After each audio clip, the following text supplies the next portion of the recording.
Hi കൂട്ടുകാരെ, എല്ലാവർക്കും സുഖാണോ? എല്ലാവരും മലയാളം പഠിക്കാൻ റെഡി ആയിട്ടിരിക്കുകയാണല്ലേ? അപ്പൊ നമുക്കിന്ന് മലയാളത്തിലെ ആദ്യത്തെ പാഠമായിട്ടുള്ള വെണ്ണക്കണ്ണൻ എന്ന പാഠം പഠിക്കാം അല്ലേ? എല്ലാവരും റെഡിയാണോ? നമുക്ക് വെണ്ണക്കണ്ണൻ എന്ന കവിത പഠിക്കുന്നതിന് മുമ്പ് ഈ വെണ്ണക്കണ്ണൻ ആരാണ് എഴുതിയത് എന്നൊന്ന് നോക്കാം. പ്രാചീന കവിയായിട്ടുള്ള പ്രശസ്തനായ ചെറുശ്ശേരിയാണ് വെണ്ണക്കണ്ണൻ എന്ന കവിത എഴുതിയിരിക്കുന്നത്. കൃഷ്ണഗാഥ എന്ന കവിതയിൽ നിന്നാണ് വെണ്ണക്കണ്ണൻ എന്ന ഭാഗം എടുത്തിട്ടുള്ളത്. കൃഷ്ണഗാഥ എന്ന കവിതയിലെ ചെറിയൊരു ഭാഗമാണ് വെണ്ണക്കണ്ണൻ എന്ന കവിത. ഈ ചെറുശ്ശേരി എന്ന് പറയുന്നത് ഒരു പ്രാചീന കവിയാണ്. 1475 1575 ഇടയിലാണ് ചെറുശ്ശേരി ജീവിച്ചിരുന്നത്. കോലോത്ത് നാട്ടിലെ ഉദയരാജവർമ്മയുടെ സദസ്യനായിരുന്നു ഈ ചെറുശ്ശേരി. ഈ രാജാവ് പറഞ്ഞിട്ടാണ് ചെറുശ്ശേരി കൃഷ്ണഗാഥ എന്ന കവിത എഴുതുന്നത്. ഈ കൃഷ്ണഗാഥ എന്ന കവിതയിലെ ചെറിയൊരു ഭാഗമാണ് നമുക്ക് പഠിക്കാനുള്ള വെണ്ണക്കണ്ണൻ എന്ന കവിത. അപ്പൊ നമുക്ക് വെണ്ണക്കണ്ണൻ എന്ന കവിത പഠിച്ചാലോ? വെണ്ണക്കണ്ണൻ എന്ന കവിത പഠിക്കുന്നതിന് മുമ്പ് ഈ കവിത ഉണ്ടായ ഒരു സന്ദർഭമുണ്ട്. ആ സന്ദർഭം എന്താണെന്ന് നമുക്കൊന്ന് നോക്കാം.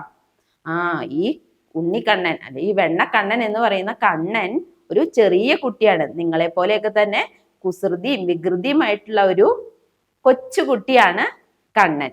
ഈ കണ്ണന് വെണ്ണ വളരെ ഇഷ്ടമാണ്. എന്താണ് വെണ്ണ? വെണ്ണ എന്ന് പറഞ്ഞാൽ എന്താണ്? ബട്ടർ ആണ് നമ്മള് വെണ്ണ എന്ന് പറയുന്നത്. ഇപ്പൊ നമ്മള് ബട്ടർ എന്ന് പറയും, മലയാളത്തില് വെണ്ണ എന്ന് പറയും. ഈ വെണ്ണ കണ്ണന് ഭയങ്കര ഇഷ്ടമാണ്. കണ്ണന് എപ്പോഴും വെണ്ണ തിന്നാൻ വളരെ ഇഷ്ടമാണ്. അപ്പോ ഈ കണ്ണനെ പേടിച്ചും അതേപോലെ പൂച്ചയൊന്നും തട്ടിക്കളയാതെ ഉറുമ്പൊന്നും അരിക്കാതെ കണ്ണന്റെ അമ്മ ഈ വെണ്ണ ഉറിയിൽ കെട്ടി തൂക്കി മുകളില് സൂക്ഷിച്ചു വെച്ചിരിക്കുകയാണ്. എന്താണ് ഉറി? നമ്മുടെയൊക്കെ വീട്ടിലെ കലം പോലെ ഒരു മൺപാത്രമാണ് ഉറി. ഈ ഉറിയില് വെണ്ണ ഇട്ട് അത് മുകളില് കെട്ടി തൂക്കി ഇട്ടിരിക്കുകയാണ് കണ്ണന്റെ അമ്മ. അപ്പൊ ഒരു ദിവസം ഈ കണ്ണന്റെ അമ്മ കുളിക്കാനായിട്ട് കയറിയപ്പോൾ കണ്ണൻ എന്ത് ചെയ്തു? പമ്മി വന്ന് ഈ വെണ്ണ എടുത്ത് കഴിക്കാനായിട്ട് ചെന്നു. അപ്പൊ കണ്ണൻ കൊച്ചുകുട്ടിയാണ്. മേളിൽ കെട്ടി തൂക്കിയിട്ടിരിക്കുന്ന വെണ്ണ കണ്ണന് എത്തൂല. അപ്പൊ കണ്ണൻ എന്ത് ചെയ്തു എന്നറിയോ? തൊട്ടടുത്ത് ഒരു ഉരല് കിടക്കുന്നുണ്ടായിരുന്നു. ഉരൽ എന്ന് പറഞ്ഞാൽ നമ്മള് പണ്ട് കാലത്ത് അരിയൊക്കെ പൊടിക്കാൻ ഉപയോഗിച്ചിരുന്ന ഒരു ഉപകരണം. ഈ ഉരല് ഇങ്ങ് നീക്കി കൊണ്ടുവന്ന് കണ്ണൻ അതിന്റെ മേളിൽ കയറി നിന്നിട്ട് ഈ വെണ്ണ എടുക്കാനായിട്ട് കൈ എത്തിച്ചു നോക്കി. പക്ഷെ എന്ത് ചെയ്തു? കണ്ണൻ ഒരു കൊച്ചുകുട്ടിയാണ്. ഉറി നല്ല പൊക്കത്തിലാണ് കിടക്കുന്നത്. അതുകൊണ്ട് ഈ ഉരലിന്റെ മേളിൽ കയറി നിന്നിട്ട് കണ്ണന് വെണ്ണ എടുക്കാൻ എത്തിയില്ല. അപ്പൊ കണ്ണൻ എന്ത് ചെയ്തു എന്നറിയോ? തൊട്ടടുത്ത് തന്നെ ഒരു പീഠം കിടക്കുന്നുണ്ടായിരുന്നു.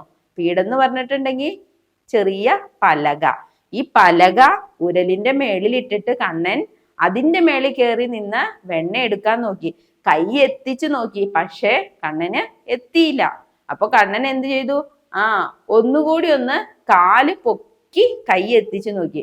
അപ്പോ കണ്ണൻ എന്ത് ചെയ്തു? വെണ്ണ എടുക്കാൻ പറ്റിയില്ല. പക്ഷെ കണ്ണനും പീഠവും ഉരലും ഒക്കെ കൂടി മറിഞ്ഞ് കണ്ണന്റെ താഴെ കിടക്കുന്നു.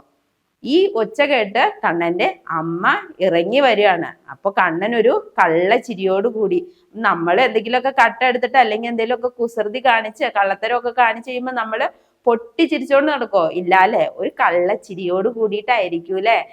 ഒരു കുസൃതി നിറഞ്ഞ ചിരിയോട് കൂടിയിട്ട് കണ്ണൻ അവിടെ നിൽക്കുവാണ്. അപ്പൊ അമ്മ കുളി കഴിഞ്ഞു വന്നു. കണ്ണൻ അവിടെ കള്ളച്ചിരിയോടുകൂടി നിൽക്കുന്നു. ഇതാണ് ഈ കവിതയുടെ സന്ദർഭം. ഇനി നമുക്ക് കവിതയുടെ ഓരോ വരികളും വായിച്ചിട്ട് അത് എന്താണ്, അതിന്റെ അർത്ഥം എന്താണ് എന്ന് നോക്കാം. എല്ലാവരും റെഡിയാണോ?